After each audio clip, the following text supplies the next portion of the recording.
News 46 is brought to you by Dr. George Leeks, Pahrumps optometrist since 1990, offering full-spectrum eye care for children and adults. Call today, 727-8300. News is also brought to you by J.K. Nelson Law. Call 727-9900 today for your free consultation. If you need a lawyer, you need Nelson.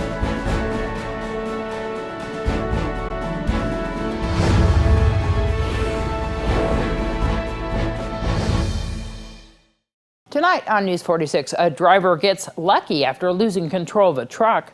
A water pipe break results in several business closures, and a longtime furniture store is going out of business. News 46 starts now. You're watching KPVM News 46 with Deanna O'Donnell.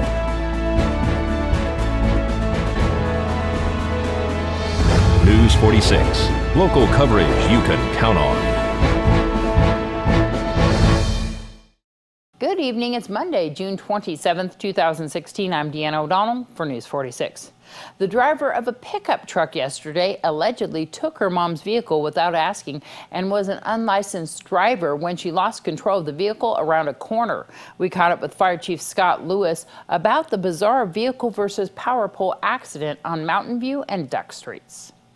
Dispatch report of a motor vehicle accident near Duck Street in Mountain View. Crews arrived on location and found a vehicle precariously astride of a guide wire that was in support of a utility pole. So the vehicle had ridden up on the guide wire and was in a fixed position. Precarious because anything could have made it fall off onto its side. There were no injuries. There was assistance in getting the driver out of the vehicle. But again, relatively benign, but it had serious implications as it could have compromised the utility pole.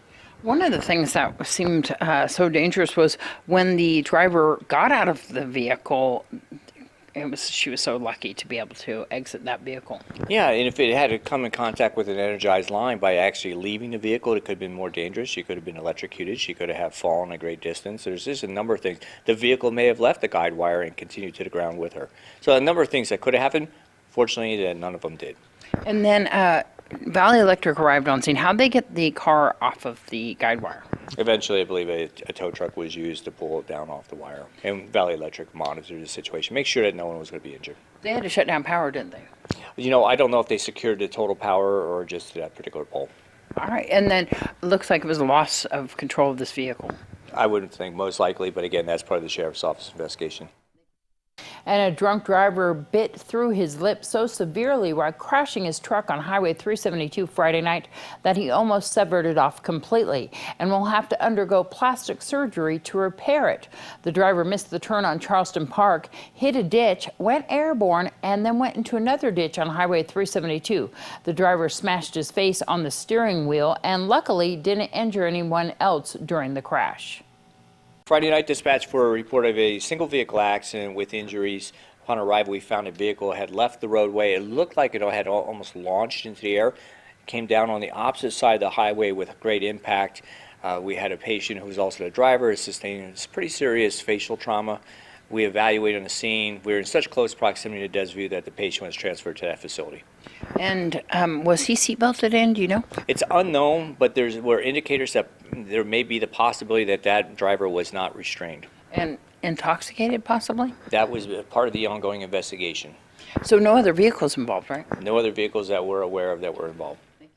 A prisoner transport bus caught fire early this morning at Correction Corporation of America's Southern Nevada Detention Center.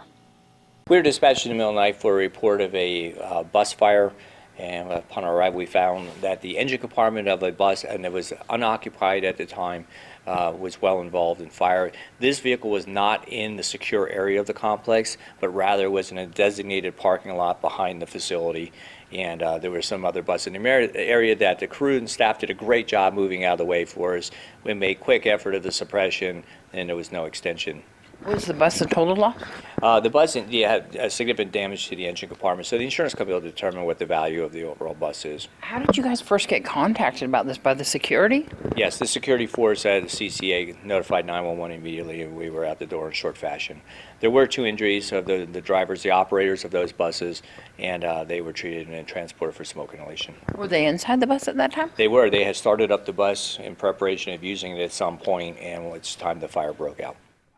Your Desert View Hospital health tip after this break.